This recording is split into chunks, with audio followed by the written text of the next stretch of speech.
അസ്സലാമു അലൈക്കും വറഹ്മത്തുള്ളാഹി തആല വബറകാതുഹു. ബഹുമാനികളെ, ഇന്നത്തെ ക്ലാസ്സിൽ പരിചയപ്പെടുത്തുന്ന ഒരു പ്രധാനപ്പെട്ട സ്വലാത്ത്. വെള്ളിയാഴ്ച ദിവസങ്ങളിൽ ധാരാളം സ്വലാത്ത് ചൊല്ലുന്നവരാകണം. വെള്ളിയാഴ്ച ചൊല്ലുന്ന സ്വലാത്തുകൾ മറ്റു ദിനങ്ങളിൽ ചൊല്ലുന്ന സ്വലാത്തുകളെ പോലെയല്ല. വെള്ളിയാഴ്ച ഒരു സ്വലാത്തിന് അത്രയും മഹത്വമുണ്ട്. മുത്തായ തങ്ങൾ പ്രത്യേകിച്ച് നമ്മുടെ സ്വലാത്തുകൾ നേരിട്ട് വീക്ഷിക്കുകയും മുത്തായ തങ്ങൾ സന്തോഷിക്കുകയും ചെയ്യുന്ന ഒരു നല്ല ദിവസമാണ് പരിശുദ്ധ വെള്ളിയാഴ്ച ദിവസം.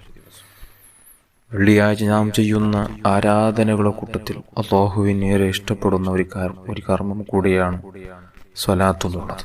എന്നാൽ മുത്തായ റസൂലുള്ളാഹി സ്വല്ലല്ലാഹു അലൈഹി വസല്ലമ തങ്ങൾ അവിടുന്ന് പഠിപ്പിച്ച ഒരു സ്വലാത്ത് വെള്ളിയാഴ്ച ദിവസം അസ്ർ നിസ്കാരത്തിന് ശേഷം ഇരുന്ന ആ ഇരുത്തത്തിൽ നിന്ന് എഴുന്നേൽക്കുന്നതിന് മുമ്പ് മുത്തായ തങ്ങൾ പഠിപ്പിക്കുകയാണ്. അബൂ ഹുറൈറ റളിയല്ലാഹു അൻഹു റിപ്പോർട്ട് ചെയ്യുന്ന ഹദീസാണ്. മഹാനവറുകളെ തൊട്ട് ഉദ്ധരിക്കുന്ന ഹദീസാണ്.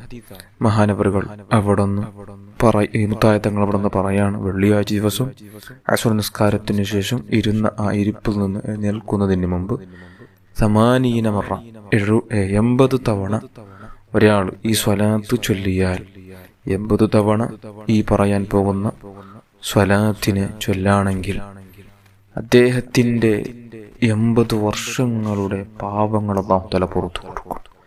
80 വർഷങ്ങളുടെ പാവങ്ങൾ അല്ലാഹു തആല പുറത്തു കൊടുക്കും. അത് മാത്രമല്ല, 80 വർഷങ്ങളുടെ ഹസനത്ത് അവന്റെ അക്കൗണ്ടിൽ അല്ലാഹു രേഖപ്പെടുത്തും. 80 വർഷത്തിന്റെ നന്മകൾ അവന്റെ അക്കൗണ്ടിൽ അല്ലാഹു തആല രേഖപ്പെടുത്തുകയാണ്. ഏതാണ് സ്വലാത്ത്? അത്രയും മഹത്വമുള്ള സ്വലാത്ത് ഏതാണത്? അല്ലാഹുമ്മ സല്ലി അലാ സയ്യിദിനാ മുഹമ്മദിൻ അന്നബിയ്യിൽ ഉമ്മി വഅലാ ആലിഹി വസല്ലിം തസ്ലീമാ. അല്ലാഹുമ്മ സല്ലി അലാ സയ്യിദിനാ മുഹമ്മദിൻ അന്നബിയ്യിൽ ഉമ്മി വഅലാ ആലിഹി വസല്ലിം തസ്ലീമാ. ഈ സ്വലാത്താണ് എല്ലാവരും ചൊല്ലുക. അല്ലാഹു തആല നമുക്ക് മുത്തായ തങ്ങളുടെ മുഹബ്ബത്ത് തന്ന് അനുഗ്രഹിക്കട്ടെ. ആമീൻ യാ റബ്ബൽ ആലമീൻ.